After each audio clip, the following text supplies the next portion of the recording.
L'économie de l'alliance, mystère de grâce et engagement du fidèle. Introduction. L'alliance, dans la tradition judéo-chrétienne, ne saurait être réduite à une simple convention humaine ou à un contrat synalagmatique ordinaire. Elle est l'expression de la bienveillance prévenante de Dieu qui, dans son dessein de salut, choisit de se lier à l'humanité. En Afrique, où la parole donnée et le pacte communautaire structurent l'ordre social, l'alliance biblique revêt une résonance particulière. Elle est à la fois un refuge spirituel et un moteur de transformation matérielle. Première partie. Ontologie et définition de l'alliance. D'un point de vue philosophique, l'alliance est une sortie de soi de la part du Créateur vers la créature. Saint Augustin y voyait le signe de la caritas divine. Théologiquement, l'alliance est un engagement sacré par lequel le fidèle sollicite la sollicitude divine, c'est-à-dire des grâces particulières, tout en s'obligeant à une participation active à l'édification du royaume. Elle n'est pas une aliénation, mais une libération par l'obéissance. Comme le rappelle le catéchisme de l'Église catholique, référence numéro 2043, cette réponse de l'homme inclut impérativement le soutien aux nécessités matérielles de l'Église, car l'Esprit agit dans le cadre de l'incarnation. Deuxième partie. Les jalons scripturaires, d'Abraham au Christ. L'histoire du salut se déploie comme une pédagogie de l'alliance. Premièrement, Abraham, dans le livre de la Genèse, chapitres 15, 17 et 22. Il est le paradigme de la foi. L'alliance ici est marquée par le sang des sacrifices et le signe de la circoncision. Elle promet une fécondité illimitée et une terre en héritage. Le sacrifice d'Isaac révèle que l'alliance exige un détachement total. Dieu ne demande pas la mort, mais la priorité absolue du cœur.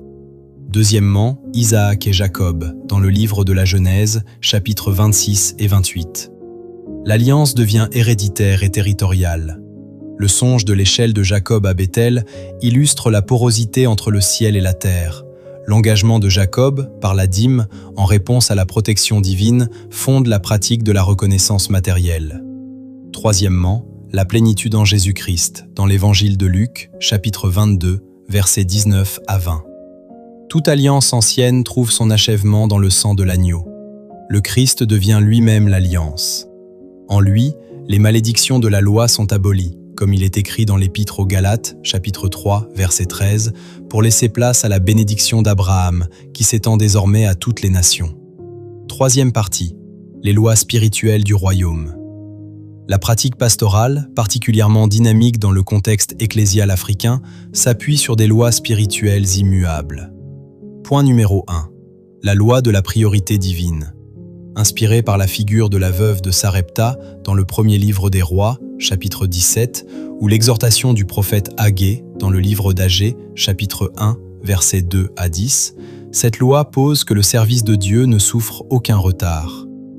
Cherchez d'abord le royaume de Dieu, dans l'évangile de Matthieu, chapitre 6, verset 33. Il s'agit de reconnaître que toute richesse est un don de Dieu, selon le livre du Deutéronome, chapitre 8, verset 18, et que lui réserver la première part évite de placer son salaire dans une bourse trouée. Point numéro 2. La loi de la semence et du sacrifice. La théologie des pères de l'Église souligne que « donner, c'est semer ». Saint Paul affirme « À semer largement, on récolte largement » dans la deuxième lettre aux Corinthiens, chapitre 9, verset 6. Le sacrifice n'est authentique que s'il est coûteux, à l'instar du roi David, refusant d'offrir ce qui ne lui coûte rien, dans le deuxième livre de Samuel, chapitre 24, verset 24, ou de la veuve du temple donnant son nécessaire, dans l'évangile de Matthieu, chapitre 12, versets 41 à 44. Quatrième partie. Pratique pastorale et mise en œuvre. Dans l'Église d'Afrique, l'alliance se vit par une démarche structurée, alliant ferveur mystique et rigueur pratique. Premièrement, le discernement. Une période de jeûne et de prière, souvent 3 jours, pour purifier l'intention. Deuxièmement, la formalisation. La rédaction des clauses de l'alliance. Cet acte écrit, inspiré par la pratique des saints, comme le mémorial de Pascal, sert de boussole spirituelle. Troisièmement, le scellement sacramentel. L'alliance est portée à l'autel lors de l'Eucharistie, associée à un sacrifice matériel, tel qu'une offrande, une dîme ou la charité. Cinquième partie. Synthèse des engagements de l'alliance. Le fidèle, en s'alliant à Dieu, embrasse une double dimension. Premièrement, la dimension spirituelle. Adoration, prière en langue, assiduité au sacrement et écoute de la parole. C'est l'âme de l'alliance. Deuxièmement, la dimension matérielle. Investissement des revenus 10% ou selon la conviction dans les œuvres de l'Église, le soutien au ministère et la sollicitude envers les pauvres, dans l'Évangile de Matthieu, chapitre 25, verset 40. Conclusion.